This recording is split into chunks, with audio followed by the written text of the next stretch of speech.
खडतर अशा समजल्या जाणाऱ्या सातारा हिल हाफ मॅरेथॉनला सुरुवात झालेली आहे। सकाळी 6:30 वाजता जिल्हाधिकारी संतोष पाटील आणि पोलीस अधीक्षक तुषार दोशी यांच्या हस्ते फ्लॅग ऑफनं मॅरेथॉनला सुरुवात झाली आहे।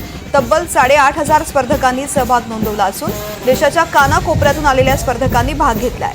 साताऱ्यातील यवतेश्वर घाटामधून स्पर्धक धावताना त्यांचा चांगलाच कस लागलेला असतो।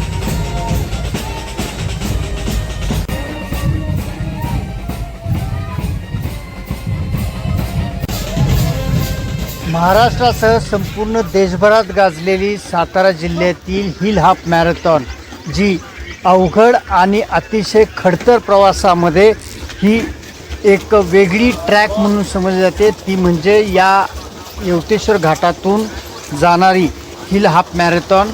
या स्पर्धेची खरं तर इतकी आतुरता प्रत्येक वर्षी या स्पर्धकांना असते, त्याचाच हा परिणाम आपण पाहतोय की 8,500 स्पर्धकांनी या स्पर्धेमध्ये भाग घेतलेला आहे आणि हे स्पर्धक ह्या घाटमाथ्यावरून धावताना आपल्याला पाहायला मिळतात। यामध्ये लहानांपासून आबालवृद्धांपर्यंत सर्वच जण या स्पर्धेमध्ये सहभागी होत असतात। एकंदरीतच 8,500 स्पर्धक हे या ट्रॅकवरून यंदाच्या वर्षी धावताना पाहायला मिळतात। सर्वात महत्त्वाचं म्हणजे या स्पर्धेची नोंद गिनीज वर्ल्ड ऑफ रेकॉर्डमध्ये नोंद झालेली आहे। अतिशय नाविन्यपूर्ण असलेली ही एक स्पर्धा मानावी लागते।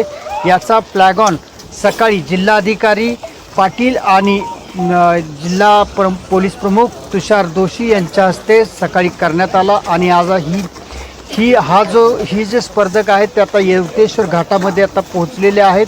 परतीच्या मार्गाला काही वेळातच लागतील। एकंदरीतच याची जी उंची आहे ती जगाच्या कानाकोपऱ्यापर्यंत पोहोचलेली आहे, त्यामुळे स्पर्धक महाराष्ट्राबरोबर देशभरातून या स्पर्धेत सहभागी होत असतात आणि या स्पर्धेचा निकाल जो आहे तो निश्चितच सर्वांच्या भुवया उंचावणारा असतो, कारण या स्पर्धेतूनच ज्या काही नोंदी गिनीज वर्ल्ड ऑफ रेकॉर्डमध्ये झालेल्या आहेत त्यातून या स्पर्धेची उंची आपल्या लक्षात येते। कॅमेरामन कैलास सह राहुल तपासे, NDTV, यवतेश्वर घाट, सातारा।